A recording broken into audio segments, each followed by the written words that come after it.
Исән сау барып кайттык, батыр егетләребез белән очраштык дип сүзен башлады район башлыгы журналистлар белән узган очрашуда. Исегезгә төшерәбез, июль ахырында СВО зонасына зәйлеләр чираттагы гуманитар ярдәмне әзерләп җибәрде.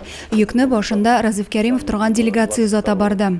Без инде менә 8 җирдә туктадык, үзебезнең белән алып барган әйберләрне, күчтәнәчләрне калдырдык, 20 тонна благотворительный шул ярдәм алып барган идек. Аның 600-е һәр кешегә үзенә пофамильный язылган шундый коробкалар белән, ул туганнарыннан, семьяларыннан. И бүген көндә служба өчен нәрсә кирәк, шуларны да алып бардык. Анда генераторлар, анда инде нәрсә генә юк, көрөктән башлап, значит, кадакка хәтле менә үзләре нинди сораулар безгә яздырганнар, шуларны үтәп, бөтенсен эшләп кайттык. Азык-төлек башка кирәк-яраклардан кала, район газеталары балалар язган хатларны, туганнары җибәргән исемле посылкаларны алып бардылар.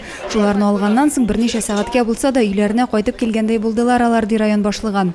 Егетләрнең җаваплы вазифаларда булуларында билгеләп үтте ул. Махсус хәрби операция башланганнан бирле зәйлеләр барсын да эшләргә тырыша. Өлешчә мобилизация буенча планны үтәп, кирәк кадәр егетләр махсус хәрби операциягә җибәрелде.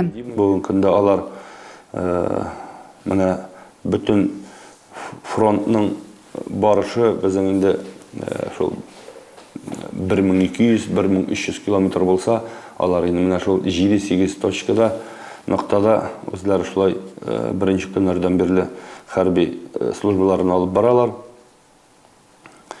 Командирлар әйтүенчә инде зәйлеләр тырыш, алар куркуны белми торган җегетләр. Һәркемнең үз фронты, егетләргә ярдәм итәр өчен изге күңелле зәйлеләр бар көчен куя. Маскировка шелтәрләре үрәләр, коры душлар, токмаш кисеп, коры ашлар әзерлиләр. Барсы да җиңү өчен, барсы да фронт өчен.